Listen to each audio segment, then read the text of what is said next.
Inilah rekaman video amatir yang memperlihatkan kondisi korban saat menjalani perawatan medis di sebuah rumah sakit di Kamboja.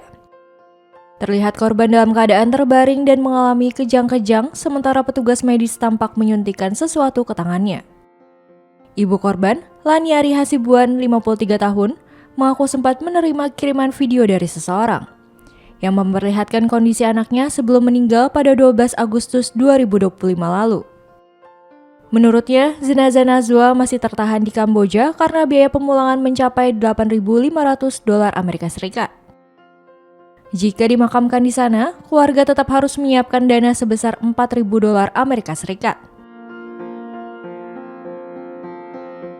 Karena kondisi ekonomi yang terbatas, keluarga sangat berharap adanya bantuan dari pemerintah agar jenazah bisa dibawa pulang dan dimakamkan di tanah air. Laniari juga menyesalkan tragedi yang menimpa anaknya dan berharap laporan yang telah ia buat ke Polda Sumut segera diusut, agar tidak ada korban lain yang terjebak iming-iming kerja di luar negeri yang berakhir dengan penderitaan. Kondisi dia kritis, dia kirim kondisi dia masuk rumah sakit, dia kirim foto, video semua dengan anak yang dengan adik yang paling kecil. Dengan adik saya dia kirim, bukan dengan saya. Kalau saya di blognya. Waktu meninggal itu aja gambar ditutupi pakai apa baru di ininya. Jadi waktu di rumah sakit itu dia keadaannya dalam kondisi sakit apa? Waktu dibawa ke rumah sakit itu yang dikirim dokter ininya dispepsia di situ di ini. Dispepsia itu artinya? Kurang tahu saya, tapi saya tengok di ini masalah lambung. Tahu meninggalnya tuh kapan, Bu? 12 Agustus pagi jam 10. Dan saat ini jenazah masih di Bangkok, masih di Kamboja? Jenazah masih di Kamboja. Funeral itu tempat pengurusan jenazah meminta $8.500 untuk pemulangan. Kalau untuk pemakaman di sana $4.000. $4.000 US itu ya? Iya. KBRI saya ada buat ngisi website perlindungan WNI itu.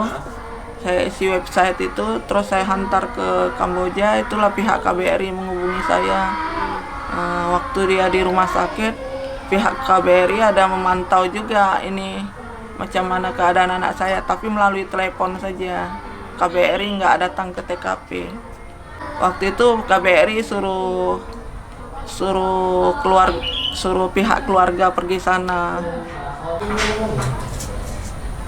Itulah kepergian Denny pun misterius ya, nggak tahu siapa yang bawa, siapa yang ini. Nggak mungkin dia pergi sendiri kan. Dari airport itu macam mana dia boleh lepas, boleh apa semua. Misteri betul, entah siapa yang bawanya. Harapan saya, karena saya nggak mampu membiayai yang mereka minta, saya minta bantuan macam mana supaya jenazah anak saya bisa dipulangkan secepatnya lah. Karena kalau jenazah nggak sampai juga, kita pun nggak tahu kejadian apa keadaan ini yang sebenarnya macam mana. Langkah ke depannya untuk saat ini pemulangannya aja lah dulu, secepatnya bantuan dari pihak pemerintah terutama kan, karena dia masih warga negara Indonesia.